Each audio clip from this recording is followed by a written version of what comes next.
कैसे हैं दोस्तों। आशा करता हूं कि आप लोग बहुत अच्छे होंगे। आज का जो हमारा टॉपिक है दोस्तों वो है थ्री एलिमेंट।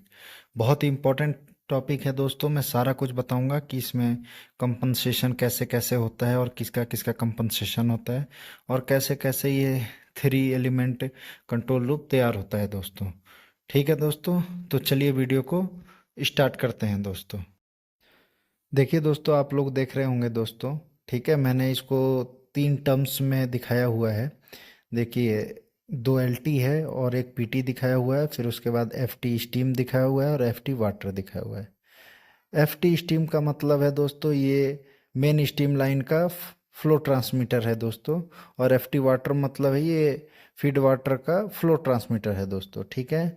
और जो एलटी दो मैंने दिखाया हुआ है ये ड्रम लेवल की एलटी है दोस्तों। कहीं कहीं तीन भी होती है। देखिए दोस्तों, जो F1X है वो LT के साथ PT के बाद जो कंपनसेशन वैल्यू आती है उसको कहते हैं दोस्तों। और FX जो है दोस्तों वो मेन स्टीम का स्टीम प्रेशर और स्टीम सुपर हीटेड टेम्परेचर के साथ में कंपनसेशन के बाद जो वैल्यू आती है उसको FX मानते हैं दोस्तों। और फीड वाटर का दोस्तों जो उसके BFP की जो PT होती है और इकोनोमाइजर इन में जो टेम्परेचर होता है उसके साथ में इसका कंपनसेशन होता है दोस्तों। ठीक है, तो आप समझ गए होंगे कि किसके साथ में किसका किसका कंपनसेशन होता है दोस्तों। जो ड्रम लेवल की LT है उसका कंपनसेशन उसके ड्रम PT के साथ होता है, ड्रम प्रेशर के साथ में होता है। ठीक है दोस्तों। और जो मेन स्टीम है उसका मेन स्टीम फ्लो ट्रांसमीटर है जो दोस्तों उसका जो कंपनसेशन है दोस्तों वो स्टीम प्रेशर और स्टीम सुपर हीटेड स्टीम के साथ होती है दोस्तों। ठीक है।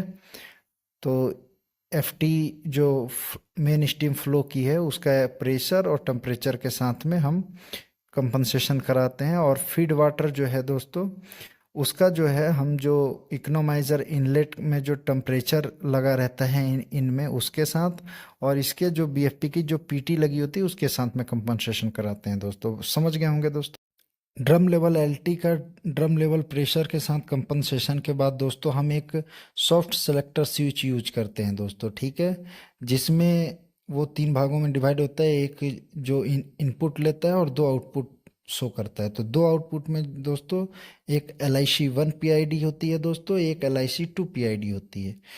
LIC1 PID जो है दोस्तों वो थ्री एलिमेंट मिलके होती है और LIC2 के लिए हम सिंगल एलिमेंट में यूज कर लेते हैं दोस्तों। ठीक है। अब आप देखिए जो FT है उसका कंपनसेशन जो है वो स्टीम प्रेशर और स्टीम सुपर हीटेड टेम्परेचर के साथ में उसका फ्लो मीटर का जो कंपनसेशन है वो होता है दोस्तों। उसके बाद जो वैल्यू जनरेट होती है FX। ठीक है। तो उस वैल्यू जनरेट होने के बाद FX के हम जो है उसके नीचे एक सिमुलेटर ब्लॉक यूज करते हैं दोस्तों। ठीक है, आप देख रहे होंगे चित्र में दोस्तों।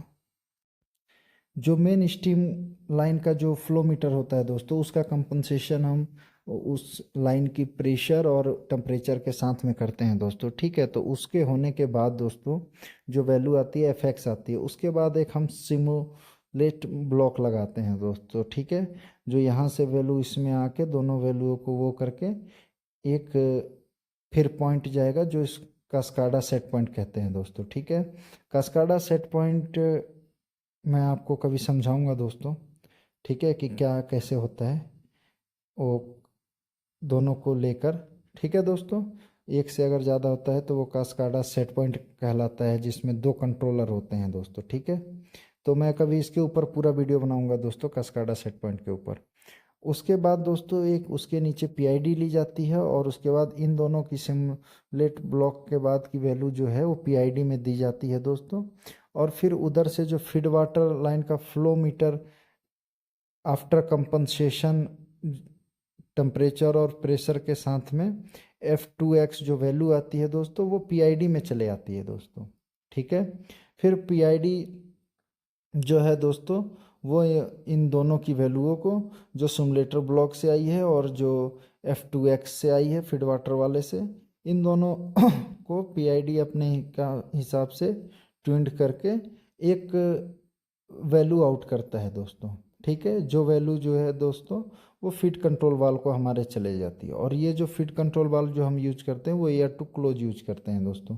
इसका भी एक बहुत बड़ा इंपॉर्टेंट कारण है दोस्तों, क्योंकि अगर कुछ कारणवश हमारी ईयर वगैरह फेल हो गई या कंट्रोलिंग फेल हो गई तो उसमें क्या है कि हमारा प्रोसेस सेव रखने के लिए हम ईयर टू क्लोज रखते हैं दोस्तों। ठीक है, अगर जैसे ही ईयर फेल हुई या कुछ ऐसा हुआ तो वो वाल ओपन हो जाएगा दोस्तों एक तरीके से। ठीक है, उसके बाद हम दोस्तों पीआईडी के बाद एक सिलेक्टर स्विच यूज करते हैं दोस्तों, जिसमें कि हम अगर हमें 3 एलिमेंट सिलेक्शन करना है दोस्तों तो हम ऊपर वाला करेंगे दोस्तों, अगर हमें सिंगल एलिमेंट करना है तो इधर वाला करेंगे दोस्तों। तो एक सिलेक्टर स्विच यूज करके हम ऐसा करते हैं दोस्तों। अब देखिए दोस्तों, मैं आपको फार्मूला दिखा रहा हूँ दोस्तों, एफ एक्स का जो कंपनसेशन होता है वो कैसे होता है दोस्तों। कभी मैं इसका एग्जांपल भी लेके आपको दिखाऊंगा दोस्तों। ठीक है, आपने अभी फार्मूला देखा एफ एक्स का दोस्तों। ठीक है, ये जो मेन स्ट्रीम फ्लो का कंपनसेशन है उसका क्या होता है एक्चुअल, देखिए मैंने एक एक लाइन करके आपको यहाँ लिख दी है दोस्तों। ठीक है, तो वो समझ में आ रहा होगा कि ए मतलब एक्चुअल होता है, डी मतलब डिजाइन होता है। ठीक है दोस्तों, ये देखिए, ये मैं फिर से आपको दिखा रहा हूँ कि वो सॉफ्ट सेलेक्टर जो है वो दोनों का, देखिए ये देखिए, ए से एक्चुअल, डी से डिजाइन, पी ए से एल टी वन। ठीक है दोस्तों, एल टी वन और एल टी टू है तो एल टी वन लेना है दोस्तों। एल आई सी में जो आएगा वो एल टी वन आएगा। ठीक है, उसके बाद मेन टी ए मतलब मेन स्टीम लाइव टेम्परेचर, उसके बाद बॉयलर का डिजाइन टेम्परेचर दोस्तों। जो F2X जो हमने लिया है फीड फ्लो कंपनसेशन, ठीक है दोस्तों, उसका मैं दिखाता हूँ फार्मूला क्या है दोस्तों। फार्मूला सेम है दोस्तों। ठीक है, स्टीम फ्लो की जगह फीड फ्लो हो जाएगा दोस्तों और बाकी फार्मूला सेम रहेगा। और इसमें भी स्मॉल ए का मतलब जो है वो एक्चुअल है और स्मॉल डी का मतलब डिज़ाइन है दोस्तों। और इसका पी ए का मतलब जो है वो P T B F P, ठीक है, जो उसका प्रेशर बताएगी वो है दोस्तों। और इसका डिज़ाइन प्रेशर हमें ले लेना है दोस्तों, कितना है डिजाइन प्रेशर। और टी ए मतलब दोस्तों बी एफ पी को इनलेट टेम्परेचर। ठीक है दोस्तों, और टेम्परेचर डिजाइन कितने पे है दोस्तों। ठीक है, ये दोस्तों मेरे प्लांट का है इसलिए मैंने आपको यहाँ डिजाइन टेम्परेचर वगैरह दिखा दिया था। ठीक है दोस्तों, अब मैं आपको देखिए ये देखिए दोस्तों, मैं आपको ड्रम प्रेशर और गेन का चार्ट दिखा रहा हूँ दोस्तों। इसी के अकॉर्डिंग जो F1X जो ड्रम लेवल का जो कंपनसेशन होता है वो इसी के अकॉर्डिंग होता है। और हम ये वैल्यू पुट करते हैं उधर कि अगर प्रेशर हमारा इतना इंक्रीज करेगा तो वो उसके अकॉर्डिंग जो हमारा गेन कितना होगा दोस्तों। ठीक है, अब कंडीशनें हैं आगे देखते दोस्तों, हैं देखिए नोट्स। जो मैंने आपको बताया उसके बाद कंडीशनें हैं। If difference more than 5% adjustable at side, this should be considered as deviation. अगर 5% तक डिफरेंस है तो डेविएशन में काउंट होगा। दूसरी जो लाइन है दोस्तों वो कह रही है, if any of two transmitter value less than 0% and more than 100%, the particular transmitter should be discarded. ठीक है दोस्तों, अगर 100% से वैल्यू ज़्यादा हुई और 0% से कम हुई तो वो उसको बेकार फालतू मान लेगा और उसको हटा देगा दोस्तों। ठीक है, tracking must be implemented for bumpless transfer set point and output for flowing. ठीक है, ये कह रहा है दोस्तों कि ट्रैकिंग मस्ट बी इम्प्लीमेंटेड की जाएगी for bumpless transformer according to set point output or flowing, output उसी के अकॉर्डिंग फ्लो करेगा दोस्तों। ठीक है, इसका अगला पॉइंट है तीसरे का ए है जो इस कह रहा है दोस्तों, when single element is selected output of F I C controller should track with L I C to output. ठीक है दोस्तों, अगर हमें सिंगल एलिमेंट मतलब सिलेक्ट करना है तो जो कंट्रोलर है दोस्तों वो ट्रैक होगा L I C to output के द्वारा। ठीक है दोस्तों, एफ आई सी जो है एफ आई सी कंट्रोलर जो है वो ट्रैक होगा L I C to output के द्वारा। मैंने आपको दिखाया था दोस्तों। ठीक है, पीछे डायग्राम में आपको दिखाया था कि अगर हम सिंगल एलिमेंट को टच करेंगे तो वो एल आई सी टू में जाएगा दोस्तों। देखिए ये आपको दिख रहा होगा, ये सिलेक्टर स्विच है। और अगर हम सिंगल एलिमेंट इसमें सर्च करते हैं दोस्तों तो वो L I C to P I D को होते हुए निकलेगा दोस्तों। ठीक है, उसी में जाएगा दोस्तों। ठीक है। उसका अभी इसका लास्ट पॉइंट कह रहा है इसके नीचे कि अगर हम 3 एलिमेंट को सिलेक्ट करते हैं दोस्तों, तो जो है वो FIC जो फ्लो इंडिकेटर कंट्रोल आउटपुट है जो दोस्तों, वो LIC 1 के अकॉर्डिंग जो है दोस्तों, वो सिलेक्शन उसका होगा दोस्तों। ठीक है दोस्तों, अभी देखिए मैं आपको दिखा रहा हूँ। ये देखिए दोस्तों, अगर हम 3 एलिमेंट शो कर रहे हैं तो ये देखिए PID होते हुए, सिमुलेटर ब्लॉक होते हुए ये LIC 1 को ट्रैक करेगा दोस्तों। ठीक है दोस्तों, तो दोनों देख लिया होगा दोस्तों। अगर 3 एलिमेंट हम वो करेंगे, ये सब कंडीशनें हैं दोस्तों, ये सब कंडीशनें वहाँ ऑलरेडी रख दी जाती हैं। ठीक है, इसीलिए मैंने नोट्स में आपको दिखाया है कि क्या क्या करना है। अब देखिए दोस्तों, तीसरा जो है main feed water flow controller transfer automatically to manual of the flowing condition. ये कंडीशनें हो सकती हैं। वो जो main feed water flow controller का जो ट्रांसफ़र सिस्टम है वो ऑटोमेटिकली मैनुअल में कब कब जा सकता है दोस्तों। Failure of selected drum level signal, अगर आपने LIC 2 को सिलेक्ट कर रखा है वो फेल हो जाए तब ये कंडीशन होगी दोस्तों। दूसरी कंडीशन तब होगी दोस्तों failure of the steam flow signal, जब स्टीम फ्लो सिग्नल फेल हो जाएगा दोस्तों। और तीसरी कंडीशन ये है C वाली कि failure of feed water flow signal, feed water का फ्लो सिग्नल फेल हो जाएगा तब भी ये ऑटोमेटिकली मैनुअल में चला जाएगा दोस्तों उसका सिलेक्शन। ठीक है दोस्तों, तीनों कंडीशन मैंने आपके सामने रख दी हैं। अगर failure of selected drum level signal, और failure of the steam flow signal, और failure of the feed water flow signal. ठीक है, तो इन तीनों कंडीशनों में ये मैनुअल में चला जाएगा ऑटोमेटिकली। ठीक है दोस्तों, पांचवा है दोस्तों set point track PV when level controller transformer to manual on the flowing condition. ठीक है दोस्तों, सेट पॉइंट जो है ट्रैक करेगा जो PV when level control transfer to manual condition. ठीक है दोस्तों, तो उसकी क्या कंडीशन है दोस्तों, जो सेट पॉइंट ट्रैक कर रहा है PV, तो उसकी क्या कंडीशन है वो मैनुअल में जाने का। Failure of selected drum level signal. ठीक है दोस्तों, पहला तो यही है कि अगर फेल हो गया ड्रम लेवल सिग्नल जो इसको मिल रहा है। अगला छठा नंबर देखते हैं दोस्तों। छठा नंबर कह रहा है कि single element drum level controller transfer automatically to manual. ये कौन सी कंडीशन में होगा दोस्तों? ठीक है, तो हम देखते हैं दोस्तों कि कौन कौन सी कंडीशन में होगा दोस्तों। Main feed water flow controller in auto mode, अगर main feed water flow controller जो है वो ऑटो मोड में रहे दोस्तों तब होगा दोस्तों। इसी का बी है दोस्तों, वो कह रहा है कि set point track PV when LIC 1 single element drum level controller in manual mode. ठीक है दोस्तों, अगर जो LIC 1 सिग्नल ड्रम लेवल है वो जो मैनुअल रास्ता मोड है में वो हो। मैनुअल मोड में होना चाहिए दोस्तों। ये दो आप कंडीशनें देख लीजिए दोस्तों, एक main feed water flow control इन ऑटो मोड, और ये जो है मैनुअल मोड में होना चाहिए LIC।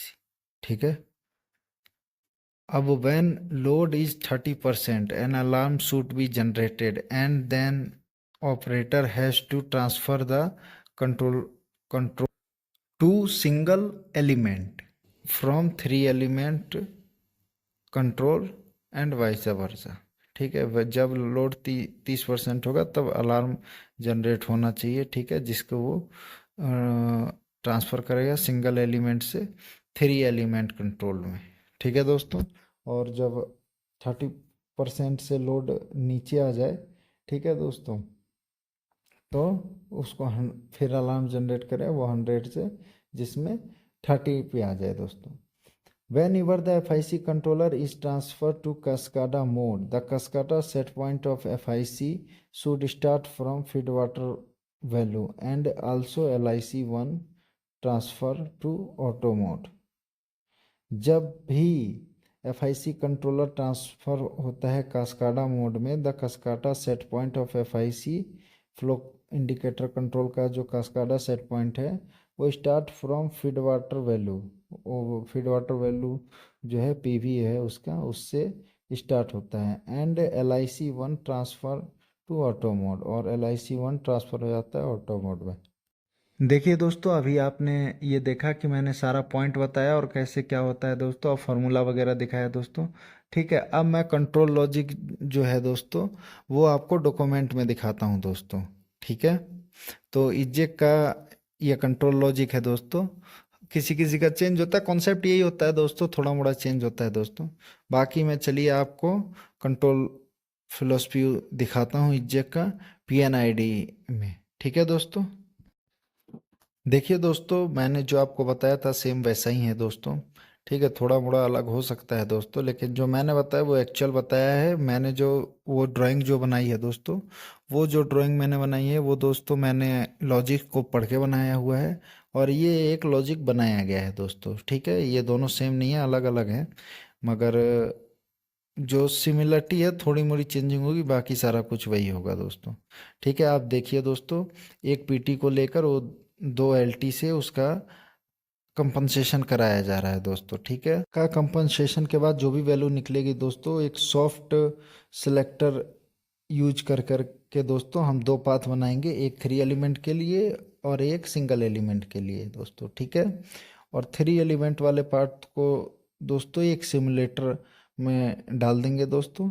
और उधर से कंपनसेशन के बाद जो वैल्यू आएगी मेन स्टीम फ्लो मीटर की, प्रेशर और टेम्परेचर के बाद दोस्तों, वो भी सिमुलेटर में वैल्यू आ जाएगी दोस्तों।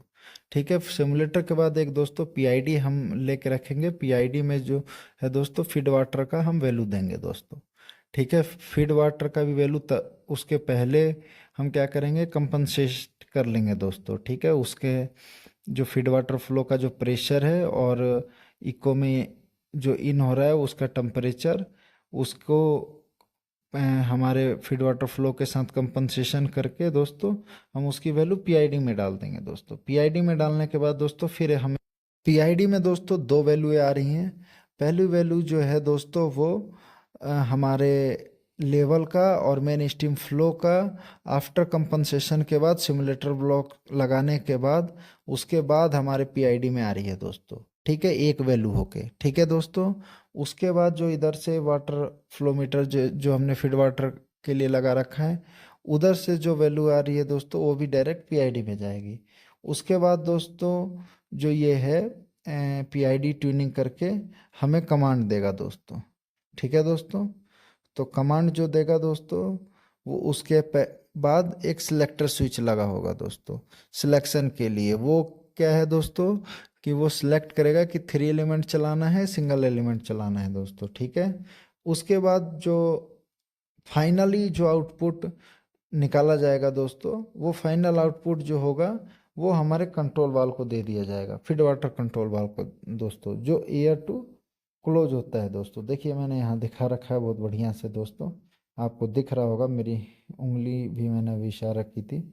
ठीक है दोस्तों, तो चलिए आज के वीडियो को यहीं ख़त्म करते हैं दोस्तों। फिर मिलेंगे दोस्तों नेक्स्ट वीडियो में दोस्तों। और मैं आशा करता हूँ कि ये वीडियो आप लोगों को पसंद आई होगी दोस्तों। और वीडियो को पूरा देखिए दोस्तों और लाइक सब्सक्राइब करिए दोस्तों। ठीक है दोस्तों, चलिए, थैंक यू।